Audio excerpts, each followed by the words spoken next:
The RBC which is Oval, ये shape कैसा होता है? ओवल इन शेप होता है, बाई कॉन्वेक्स इन नेचर होते हैं एंड न्यूक्लिएटेड, यानी न्यूक्लियस भी पाया जाता है। तो इस तरह से आरबीसी का शेप हो गया कंफर्म। ये ओवल शेप के होते हैं, बाई कॉन्वेक्स होते हैं और न्यूक्लिएटेड होते हैं। Okay, now look at the cranial nerves. यहाँ पर 10 पेयर्स ऑफ क्रेनियल नर्व्स पाए जाते हैं, यानी ब्रेन से जो निकलने वाली नर्व्स हैं वो 10 पेयर्स होती हैं। Cranial nerves, cranial nerves, it is of 10 pairs, जैसा आपने प्रीवियस पढ़ा था, just like that. The olfactory sacs are paired and dorsal. यहाँ पर जो olfactory sac पाए जाते हैं वो dorsal region में पाए जाते हैं, pair में पाए जाते हैं, and they communicate with the anterior part of buccopharyngeal cavity. ठीक है, ये बक्कोफेरेंजियल कैविटी और जो इंटरनल नेयर्स है जहाँ से एयर पास होती है, इन दोनों के बीच में पाए जाते हैं, अरेंज होता है। ओके, तो लिखिए, यहाँ पर लिखिए ऑल्फैक्टरी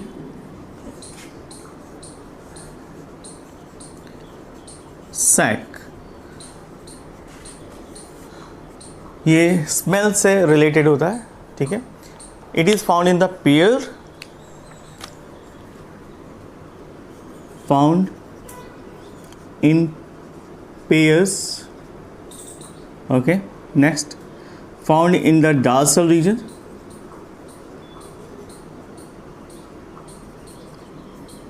dorsal part या dorsal region. Okay, next, they communicate, इनका जो communication होता है anterior part of the buccopharyngeal cavity, and they communicate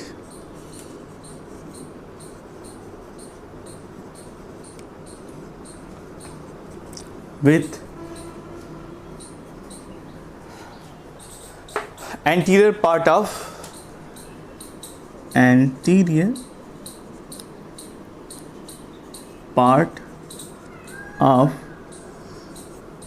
buccopharyngeal cavity. Okay, तो यहाँ पर बैकोफेरेंजियल कैविटी से ऑल्फैक्टरी सैक का कम्युनिकेशन पाया जाता है, अटैचमेंट होता है। नाउ नेक्स्ट, हाँ, किसके थ्रू होता है? By the internal नेयर्स, by internal नेयर्स। नेयर्स किसे कहते हैं? जो ओपनिंग है जिसके थ्रू ये गैसेस को इनहेल करते हैं। Now look at the eyes. यहाँ पर आपको आइज़ देखने को तो मिलती है, बट ये काफ़ी ज़्यादा बिग इन साइज़ होती है, मूवेबल होती है, और इनमें आईलिड्स भी पाए जाते हैं। तो नेक्स्ट साइड डाल दीजिए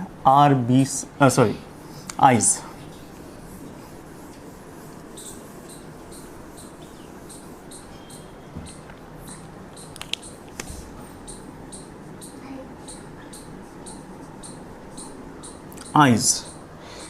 Eyes are found in pairs. One pair पाए जाते हैं and they have a movable lid. One pair have movable lids. ठीक है, नेक्स्ट पॉइंट। अब दिखते हैं एयर के बारे में। आइज़ के बाद ईयर कैसा होता है? Now look at the year. यहाँ पर कोई एक्सटर्नल ईयर नहीं पाया जाता, यहाँ पर मिडिल ईयर पाया जाता है और सिंगल ऑडिटरी ऑसल्स पाए जाते हैं या कैविटी पाए जाते हैं, जिसे हम कॉलमेला कहते हैं। और अगर एक्सटर्नल देखा जाए तो एक्सटर्नल कोई अपीयरेंस नहीं होता, बट एक मेम्ब्रेन पाई जाती है जिसे हम टिम्पेनम मेम्ब्रेन कहते हैं। तो year membrane membranous structure found called tympanum, इसी को हम टिम्पैनम कहते हैं।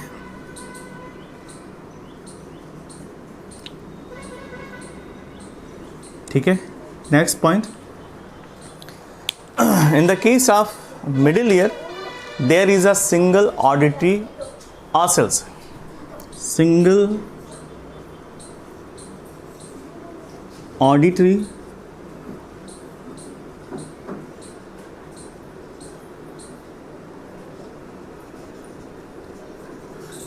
ossels are found, which is known as columella. Single auditory ossels found, which is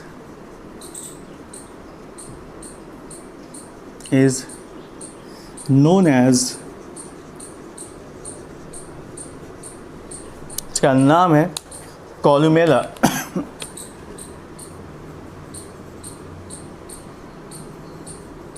okay, that means जो एक्सटर्नल ईयर है वो नहीं पाई जाती, उसकी जगह टिम्पैनम मेम्ब्रेन पाई जाती है, और जो मिडिल ईयर होती है वो कॉलुमिला कहलाती है। ठीक है, नेक्स्ट पॉइंट पे लिखे, the waste material is removed mostly in the form of urea, क्योंकि अभी इनकी लाइफ स्टाइल में क्या होता है, ये टेरेस्ट्रियल कंडीशन में सर्वाइव करने लगे, तो that is why the nitrogenous material ammonia change into the urea. अब ये यूरिया का सिक्रीशन करते हैं, तो ये मेन जो चीफ जिसे कहते हैं नाइट्रोजनस एक्सक्रीटरी मटीरियल है वो है यूरिया। यहाँ पर यूरिनरी ब्लैडर पाए जाते हैं, किडनी मीजोनेफ्रिक होती है, लेकिन लार्वल केस में ये प्रोनेफ्रिक पाई जाती है। तो लिख लीजिए,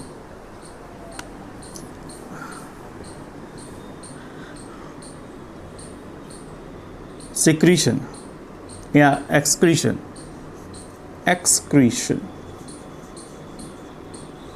एक्सक्रीशन में द मेन और chief excretory material is nothing but urea. Urea का फार्मूला क्या है, NH2CO NH2। नाइट्रोजन एलिमेंट है ना, इसमें भी, अमोनिया में भी नाइट्रोजन पाया जाता है। तो ज़्यादातर जो वेस्ट प्रोडक्ट्स होते हैं या एक्सक्रीटरी मटेरियल होते हैं वो नाइट्रोजनस होते हैं। ऐसा क्यों? क्योंकि जो प्रोटीन है उसकी मेटाबॉलिज्म के बाद जो नाइट्रोजन है वो बॉडी से एक्सक्रीट होता रहता है, और वही एक्सक्रीशन हमें दिखाई पड़ता है यूरिया और अमोनिया और दूसरे एलिमेंट के फॉर्म में, जैसे यूरिक एसिड, लाइक दैट। ठीक है, urea. Next point, they have a mesonephric kidney. अच्छा हाँ, next point, urinary bladder also present. Bladder also found. Okay, next, जो किडनी पाई जाती है वो मीजोनेफ्रिक होती है।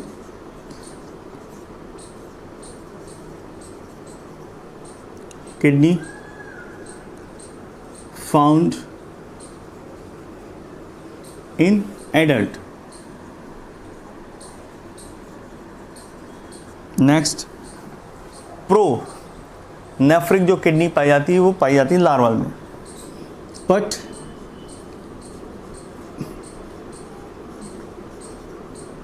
किडनी प्रेजेंट इन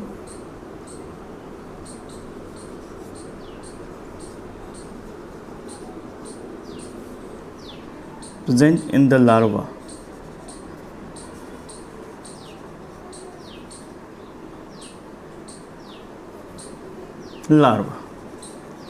लार्वा में पाए जाते हैं। कैसे? Pronephric kidney. Okay, PHRIC। तो ये हो गया excretion. Now look at the heading, डाल दीजिए सेक्सेस।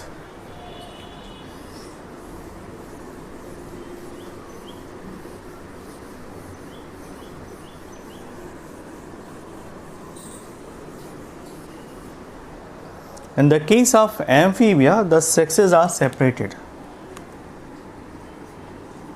Sexes separated. ओके तो यहाँ पर मेल और फीमेल दोनों ही अलग अलग पाए जाते हैं. Male usually lacks copulatory organ. जो मेल्स पाए जाते हैं उनमें कपुलेटरी ऑर्गन नहीं होता. The case of male they do not have any a lack of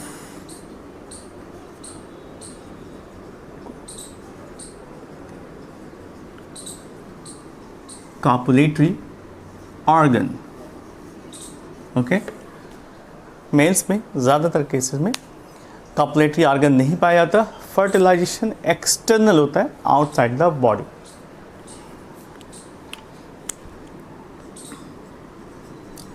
Fertilization, it occurs outside the body, यानी it is external. Okay, next point.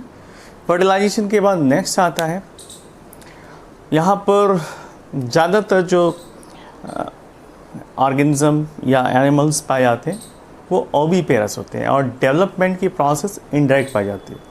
तो लिख लीजिए, most of them are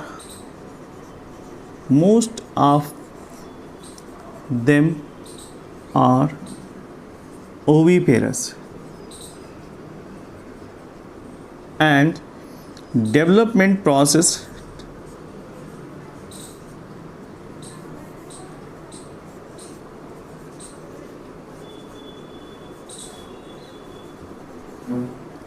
are indirect. That means यहाँ पर larval stage पाई जाती है. ठीक है. And some frogs live in the trees. अब इसमें भी वेरिएशंस है. फ्रॉग ज़मीन पर भी पाए जाते हैं, वाटर में भी पाए जाते हैं, कुछ ट्रीज़ पर भी पाए जाते हैं. तो ऐसे फ्रॉग जो ट्रीज़ पर पाए जाते हैं उनको हम हाइला कहते हैं. Many amphibians show parental care. बहुत सारे ऐसे एम्फीबियंस हैं जिनमें पेरेंटल केयर की भावना देखने को मिलती है. So now let us make a diagram. एक डायग्राम ड्रॉ करते हैं फ्रॉग का, राना टिग्रीना जो हमारे सिलेबस में है. Okay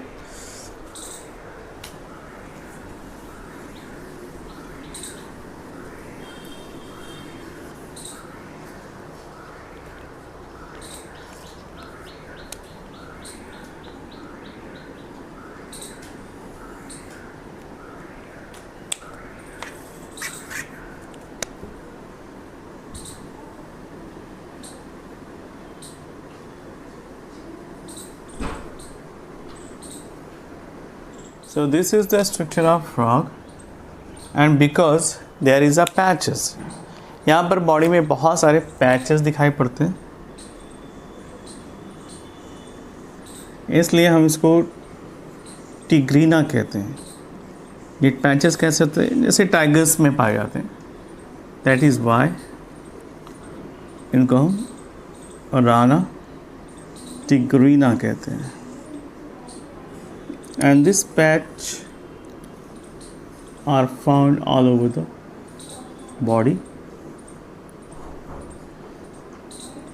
just like that.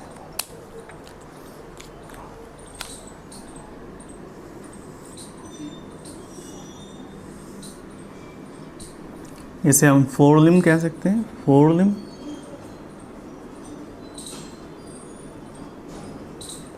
This is I, ये माउथ हिस्सा हो गया, mouth. Next this is a hind limb और यहाँ पर वेब लाइक स्ट्रक्चर पाया जाता है. Just like that webbed foot पाया जाता है, इसे हम हाइंड लिम कहते हैं.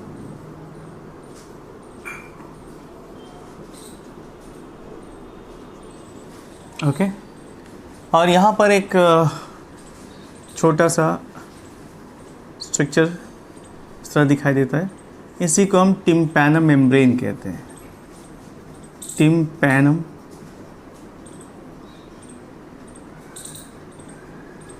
मेम्ब्रेन, जो हियरिंग के लिए पाया जाता है। तो this is all about the structure of frog. इसका नाम है राना टिग्रीना, राना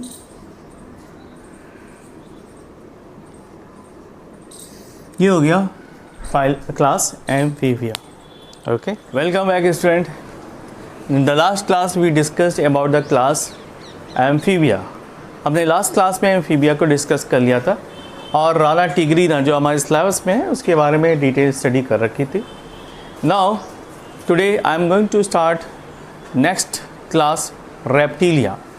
रेप्टिलिया वो क्लास है जिसमें जो एनिमल्स पाए जाते हैं वो क्रीप करते हैं, क्रॉल करते हैं, यानी जो सरफेस है सॉइल की सरफेस ज़मीन से वो पैरेलल चलते हैं, राइट। तो इसलिए इसको हम क्रीपिंग एनिमल्स या फिर क्रॉलिंग एनिमल्स के नाम से भी जानते हैं। तो हेडिंग डाल दीजिए क्लास रेप्टिलिया।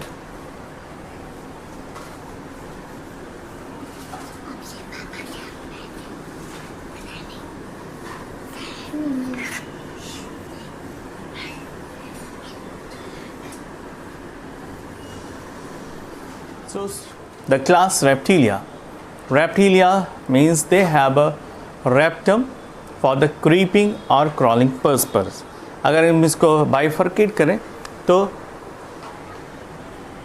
मीन्स यहाँ पर क्या पाए जाते हैं, रेप्टम। That mean for the crawling.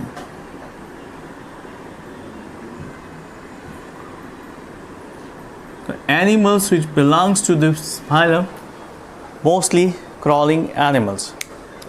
Now first point देखते हैं कि क्या characteristic features हैं रेप्टिलिया के।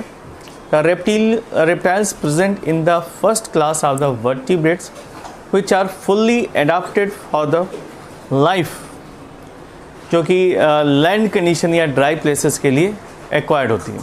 तो रेप्टिलिया ये पहले वर्टिब्रेट्स हैं जो पूरी तरह से अडाप्टेड होते हैं और ये अपनी लाइफ को सर्वाइव कर सकते हैं कहाँ पर, ड्राई प्लेसेस पे या लैंड पर। तो फर्स्ट पॉइंट लिख लीजिए। First point, they are fully developed, they are fully developed for the land condition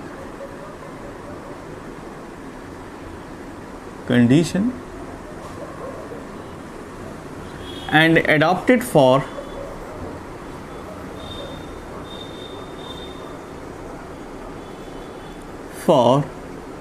dry condition.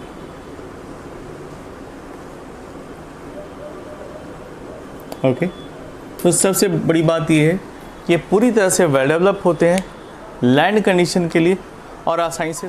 Next point, the reptilians are predominantly terrestrial. They are, next point, they are predominantly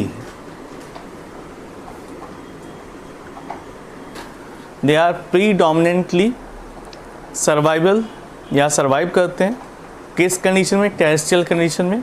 and they have a creeping burrowing habits, ये creeping करते हैं, ज़मीन के अंदर बारो करके रह सकते हैं। और दे आर मोस्टली कार्निवोरस, ठीक है, तो कार्निवोरस भी होते हैं। They are predominantly surviving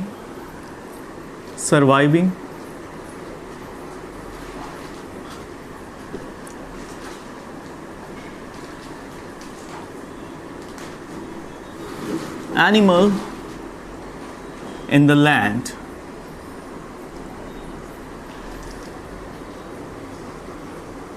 Next point, they are adapted for creeping and burrowing. Adapted for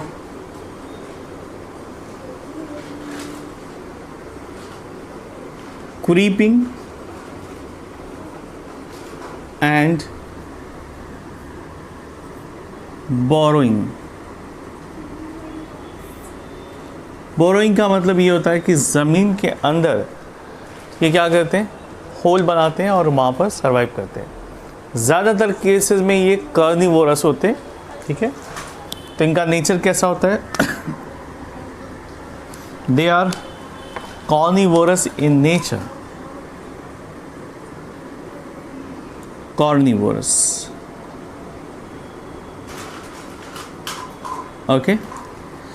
They depends on the other animals.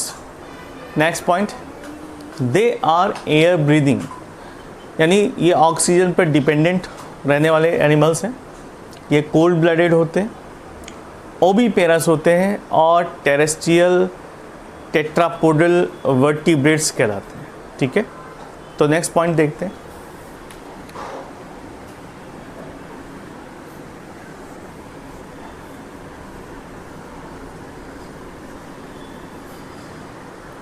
Next point, they are cold-blooded.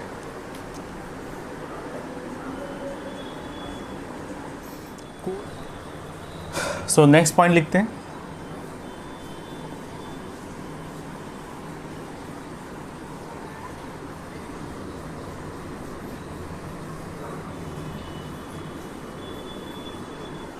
Okay. In the case of skeleton, यहाँ पर exoskeleton देखने को मिलता है। The exoskeleton is made up of horny epidermis. So, in the case of reptilian, the exoskeleton is found and it is made up of horny epidermal scales. तो लिख लीजिए exoskeleton.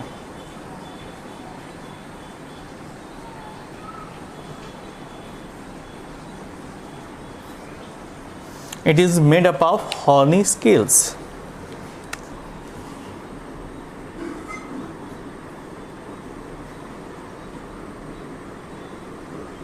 Okay, next यहाँ पर horny scale के साथ साथ sealed और plates भी पाए जाते हैं।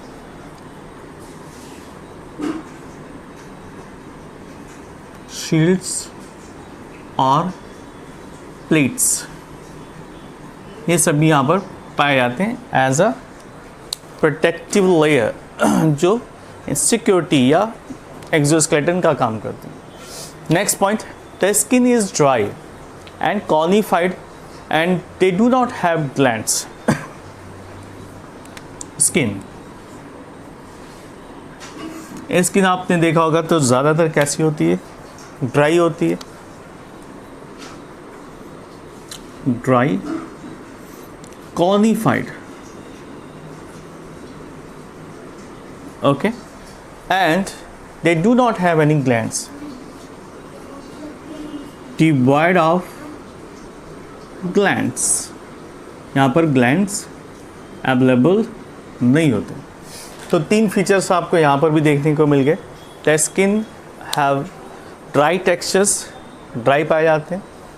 इनमें कॉर्निफिकेशन यानी कॉर्निफाइड होती है, रफ होती है, that means they do not have glands, कोई भी ग्लैंड्स नहीं पाया जाता है। Now look at the mouth. Mouth कहाँ पर पाया जाता है? Mouth is found on the terminal region. Okay, heading डाल दीजिए mouth. The mouth is found in the terminal part. They have a jaws और इनमें simple conical type के teeth पाए जाते हैं. In the case of turtle, the teeth are replaced by the horny beaks. वहाँ पर हॉर्नी बीक्स पाए जाते हैं इंस्टेड ऑफ टीथ। तो लिख लीजिए the case of mouth, mouth is found in the terminal part, terminal part.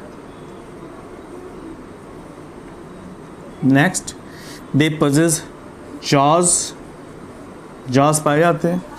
जो teeth होता है वो कॉनिकल होता है, conical teeth found, okay, and in the case of tortoise, now in the next point, in the case of tortoise, tortoise के case में क्या होता है, they do not have a teeth but the beak is hornified. जो weak होते हैं वो replace हो जाते हैं, टीथ की जगह पर हॉर्नी वीक्स पाए जाते हैं। Tortoise have horny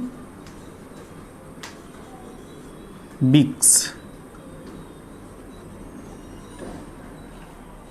Okay, now look at the alimentary canal. तो हेडिंग डाल दीजिए alimentary canal।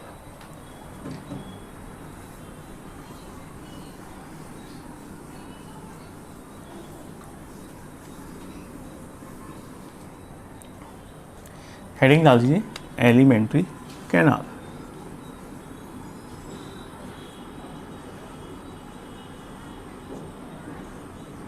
Canal. In the case of reptilians, the alimentary canal are found in the terminal part, यानी mouth region से start हो जाते हैं और terminate into the cloacal aperture. So they have a complete alimentary canal. Alimentary canal is complete, present होते हैं और पूरी तरह से develop होते हैं। Now look at the endoskeleton. ज़्यादातर जो पाए जाते हैं ऑर्गेनिज्म, यहाँ पर एंडोस्केलेटन भी पाया जाता है और ये बोन का बना होता है, और जो स्कल होता है वो सिंगल ऑक्सीपिटल कंडाइल का बना होता है, जिसको हम मोनोकॉन्डाइलिक कहते हैं। तो हेडिंग डाल दीजिए एंडोस्केलेटन।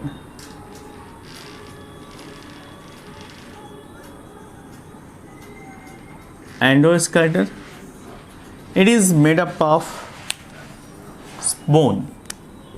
ये बोनी होते हैं, मेड अप ऑफ बोन, बोनी होते हैं। नेक्स्ट, इनके अंदर क्या पाया जाता है, वन ऑक्सीपिटल कंडाइल। ठीक है, तो लिख लीजिए the skull is monocondylic, right? Next, in the case of respiration they have a lungs only। ये respiration सिर्फ और सिर्फ lungs से करते हैं। तो हेडिंग डाल दीजिए respiration। The respiration takes place by the true lungs। They have a lungs। Okay, next point, only ribs help in the expand and contract at the trunk। ठीक है, यहाँ पर रिब्स भी प्रेजेंट होते हैं और जो हेल्प करते हैं लंग्स के एक्सपेंशन में। So by the help of these ribs the lungs respire more efficient than the amphibians. तो ये खास बात है। Okay, so the respiration is taken by the lungs with the help of ribs। यहाँ पर ribs मौजूद होते हैं जो lungs के expansion में help करते हैं। So it is more effective than the amphibians, और that is why आगे चलकर जो भी reptilians हैं या दूसरे avians हैं या फिर mammals हैं, उन सभी में जो लंग्स है वो प्राइमरी रिस्पायरेटरी ऑर्गन की तरह काम करता है। लिख लीजिए respiration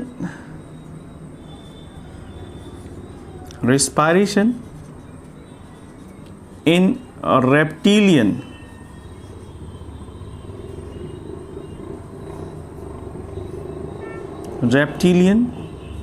is more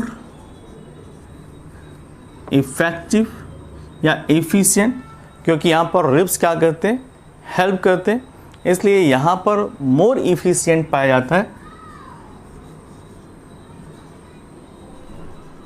then amphibians.